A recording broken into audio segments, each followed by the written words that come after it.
बिजंजो साहब। Thank you sir. जनाब chairman, corruption, नैब, एहतसाब के हवाले से गुफ्तगू को आगे बढ़ाते हुए मैं ये अर्ज़ करूँ कि हम एहतसाब के बहुत बड़े हामी रहे हैं। अलबत्ता हमारा ये मुतालबा ज़रूर रहा है कि एहतसाब सबका होना चाहिए, बशमूल जज और जनरल साहिबान का भी। अगर अरकान पार्लियामेंट जनाब चेयरमैन, चेयरमैन सेनेट, वज़ीर आज़म अपने असासों को डिक्लेयर करते हैं,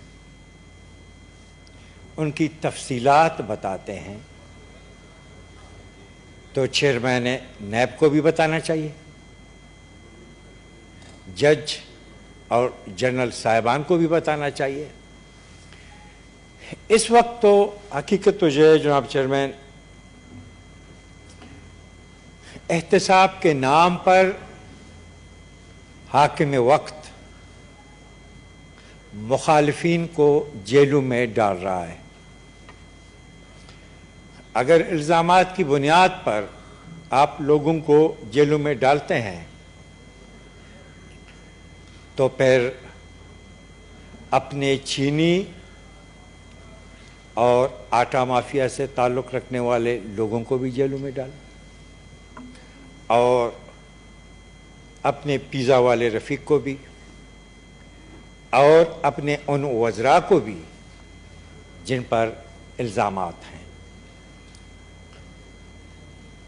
वज़ीर आज़म माने या न माने, हकीकत यह है कि इस वक्त मुल्क में बदतरीन किस्म की इंतकामी कार्रवाइयाँ हो रही हैं और अब तो नौबत यहाँ तक पहुँच चुकी है कि हमारे मोहतरम डिप्टी चेयरमैन भी नैब की ज़्यादतियों और बेइंसाफ़ियों से महफूज नहीं रहे। मुझे 100% यकीन है कि अगर मांडीवाले साहब का ताल्लुक़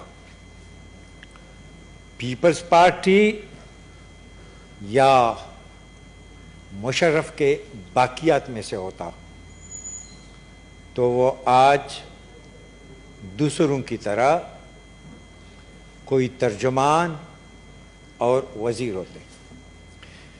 जनाब चेयरमैन, मोशन का लाना, प्रिविलेज मोशन का लाना, तहरीक इस्तिक़लाल का लाना हर रुकन पार्लियामेंट का हक है। अगर डिप्टी चेयरमैन साहब ये मोशन लाना चाहते हैं तो मैं समझता हूँ कि इस हवाले से हुकूमत को खौफज़दा नहीं होना चाहिए। याद रहे जनाब चेयरमैन, आपको तो कम से कम बखूबी याद है कि हमारी जमायत के दो मुमताज़ रहनुमाओं के ख़िलाफ़ भी, यानी खुदा बख्शे मीर आसिर खान बिजंजो और डॉक्टर मालिक बलोच के ख़िलाफ़ नैब ने झूठ पर मुबनी मुकदमात कायम की।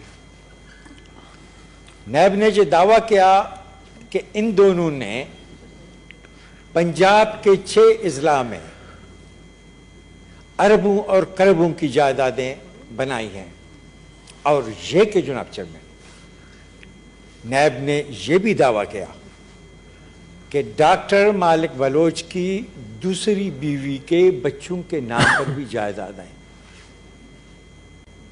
अब हकीकत यह है जनाब चेयरमैन, डॉक्टर साहब ने सिर्फ एक शादी की है। ये बच्चे पर कहां से आ गए? जनाब चेयरमैन, मुल्क की आईन हो या हमारे इस्लामी और कौमी रवायात یہ ہم میں سے کسی کو بھی اجازت نہیں دیتے کہ ہم اپنی خواہشات کے مطابق بزرگوں کی پگڑیاں اچالیں، ان کی کردار کشی کریں اور ان کی میڈیا ٹرال کریں. اور یہ بدقسمتی سے ہمارے محترم ساتھی ولی صاحب تو بہت تعریفیں کر رہے تھے کہ جی آپ پگڑیاں اچالنے کی کیوں بات کرتے ہیں. تو اگین آئی وڈ ریپیٹ کہ اس سے زیادہ بے انصافی اور کیا ہو سکتی ہے. اور ہمارے وزارت تشریف رکھتے ہیں، برا نہ مانیں، جو الزامات نیب نے ڈاکٹر مالک پہ لگایا، جناب والا آپ میں سے کسی پہ لگایا جائے تو آپ کے کیا جذبات ہوں گے؟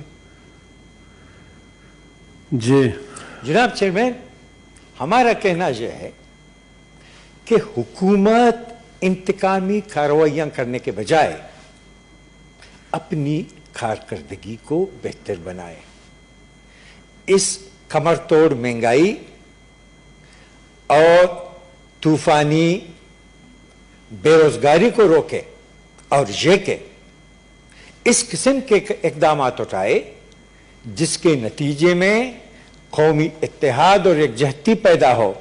بالکل آخری بات جناب چیئرمین، کیا جیسا کہ میں نے کہا کہ اس قسم کے اقدامات اٹھائیں جس سے قومی وحدت، قومی اتحاد اور یکجہتی پیدا ہو.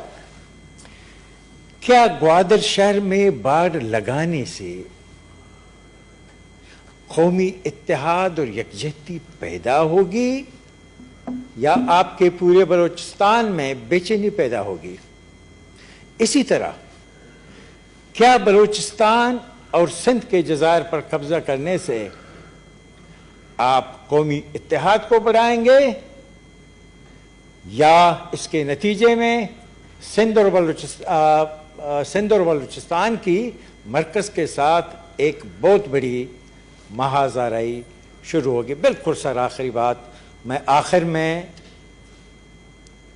کل کوئٹہ میں رونما ہونے والے دردناک واقعہ کی پرزور الفاظ میں مذمت کرتا ہوں، جس کے نتیجے میں 11 مزدور مارے گئے. جیسا کہ بتایا گیا ان سب کا تعلق ہزارہ برادری سے تھا. لوگ بہت بتا رہے ہیں کہ جی یہ پتہ نہیں یہ سازش ہے، سی پیک کا سازش ہے، حکومتی اہلکار بتاتے ہیں. جناب والا دیکھیں، سی پیک آپ کے 2014 میں سامنے آیا. یہ ہزاروں کا جو قتل عام ہے یہ تو طویل عرصے سے چل رہا ہے. آخر ہم اس حقیقت کو کیوں نہیں مانتے ہیں کہ ہمارے ملک میں انتہا پسندی اور دہشت گردی جنرل ضیاء کی پیدا کردہ، اس کی پرورش کردہ جو ہے وہ فصل ہے. اگر ہم اس سے نجات حاصل کرنا چاہتے ہیں تو جناب والا ہمیں اپنی مائنڈ سیٹ کو بھی تبدیل کرنا ہوگا. Thank you sir. سینیٹر سسی نہیں ہیں جی.